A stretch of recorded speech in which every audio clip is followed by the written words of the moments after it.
Salam sejahtera kepada seluruh pemirsa dimanapun Anda berada. Kita kembali lagi bertemu di dalam channel Paulus Rahel Ministry. Sebelum kita lanjut, mari kita berdoa. Tuhan yang baik, terima kasih buat kebaikan-Mu yang sempurna atas hidup kami. Dan kami sebentar akan mendengarkan sedikit renungan yang dapat menjamah merubah hidup kami untuk menuju ke langkah yang lebih baik dalam pengiringan kami kepada Tuhan. Berbicaralah Tuhan, kami siap menjadi pelaku-pelaku firman-Mu. Dalam nama Yesus, amin. Baik saudara yang kekasih di dalam Tuhan, kembali pada hari ini kita berjumpa. Dan hari ini saya mempunyai sebuah kisah yang luar biasa. Justru masalah dan beban berat yang terjadi dalam kehidupan kedua orang ini membawa perjumpaan dia dengan Bapak Presiden. Kerusuhan yang terjadi tanggal 21 dan 22 Mei 2019 di gedung Bawaslu, bagaimana kedua pedagang rokok ini gerobaknya dijarah hanya dalam sekejap. Abdul Rojak 30 juta amblas dalam satu hari saja, dan Ismail 20 juta plus tabungan yang sudah dia tabung selama 3 tahun untuk keperluan masa depannya habis dijarah. Sehingga mereka berdua termenung, gak tahu apa yang harus mereka lakukan. Mereka bingung, besok istrinya mau makan apa, anaknya mau makan apa, mereka gak tahu. Tapi saudara, justru kenaasan tersebut mendatangkan berkah bagi kedua pedagang tersebut.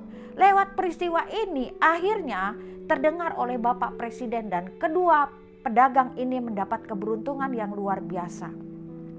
Akhirnya mereka diundang ke istana presiden dan mereka diwawancara oleh presiden, dan semua kerugian diganti oleh Bapak Presiden. Nah, lewat peristiwa sesuatu yang tidak mengenakan justru mendatangkan mujizat. Tidak semua orang bisa berjumpa dengan Bapak Presiden, tapi lewat kenaasan yang terjadi, kedua bapak ini menjadi viral dan heboh masuk di dalam media sosial. Demikian pula dengan kehidupan kita. Jikalau pada saat ini engkau kena PHK, anakmu berantem rebutan gadget karena ingin sekolah, daring, dan ada kontrakan rumah yang belum terbayar, ada uang lain yang belum terbayar. Ada uang kontrakan rumah, ada uang cicilan motor, lalu ada orang tua sakit, ada apapun masalah yang terjadi dalam hidupmu. Engkau tidak tahu harus berbuat apa. Tapi satu hal, percayalah, ada undangan istimewa yang datangnya daripada Tuhan Yesus Kristus yang terdapat di dalam Matius 11 ayat 28. Saya akan bacakan, demikianlah firman Tuhan. Marilah kepadaku semua yang letih, lesu dan berbeban berat, aku akan memberikan kelegaan kepadamu. Kalau Bapak Rojak beserta dengan Bapak Ismail mendapat undangan istimewa dari Bapak Presiden, mereka sampai nangis. Mereka sampai sangat berbahagia dan surprise karena apa yang dijarah diganti oleh Bapak Presiden. Nah, Tuhan Yesus Kristus adalah Bapak Presiden di atas segala presiden yang paling mengetahui dan paling mengerti kebutuhan kita.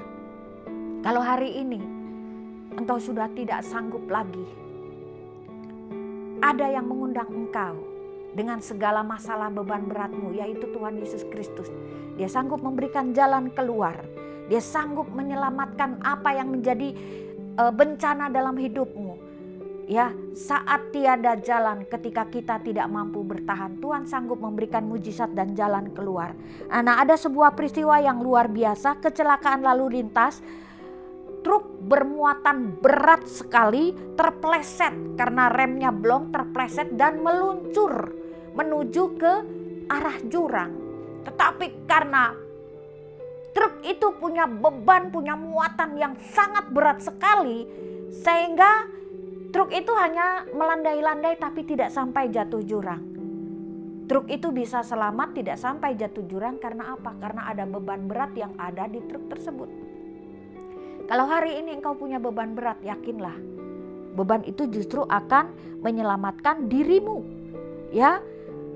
Beban itu justru akan menyelamatkan dirimu. Firman Tuhan dikatakan di dalam di dalam Ibrani 13 ayat 5b, di situ dikatakan, karena Allah telah berfirman, aku sekali-kali tidak akan membiarkan engkau dan aku sekali-kali tidak akan meninggalkan engkau. Janji Tuhan mengatakan bahwa tidak akan sekali-kali meninggalkan engkau.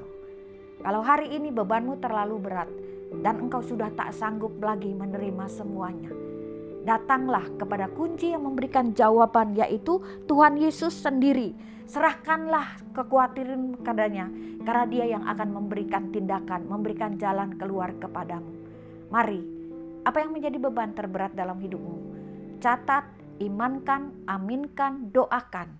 Maka ada jalan keluar yang luar biasa. Jikalau Pak Rojak dan Pak Ismail mengalami mujizat Tuhan lewat kepanjangan Tuhan, yaitu melalui Bapak Jokowi, saya percaya Bapak Ibu Saudara sekalian yang saat ini berbeban berat dan gak tahu harus berbuat apa, ke kiri, ke kanan, ke depan, ke belakang, mentok, ke atas tidak pernah mentok. Yesus jawaban di dalam setiap kehidupan kita. Amin. Tuhan memberkati. Taruh tangan di dadamu. Kita doa di hadapan Tuhan. Ketika kita berbeban berat, kita datang kepada Yesus. Tuhan akan berikan damai, sejahtera di dalam hidup kita. Tuhan Yesus yang baik. Apapun masalah pergumulan beban kami, dan kami tidak tahu harus berbuat apa, dan kami tidak tahu apa yang harus kami lakukan, dan kami tidak sanggup untuk menghadapinya. Tapi ada undangan istimewa yang bernama Tuhan Yesus yang siap memberikan solusi problem di dalam setiap kehidupan kami. Kami serahkan beban kami. Mungkin beban kami lewat mertua, lewat suami yang tidak setia, lewat istri yang tidak setia, lewat anak-anak yang merongrong kehidupan kami, lewat mertua yang terlalu mengatur kehidupan kami. Apapun masalah dan beban kami percaya ada solusi, ada jalan keluar. Karena kami percaya Roma 8 ayat 28, segala peristiwa mendatangkan kebaikan setiap orang yang mengasihinya. Jikalau Pak Rozak dan Pak Ismail mengalami beban yang berat, yaitu semua hasil kerjanya bertahun-tahun ludes dalam sehari, tapi beban itu dijawab lewat perjumpaan dengan Presiden. Kami percaya ketika beban kami berat, mungkin kami tidak bertemu dengan Presiden Jokowi, tapi kami percaya perjumpaan kami dengan Tuhan itu akan memberikan jawaban dalam hidup kami. Tuhan bisa memakai setiap orang untuk menjadi dewa penolong bagi kami. Terima kasih Bapa yang baik, terima kasih. Kami percaya mujizat Tuhan tetap ada sampai selamanya.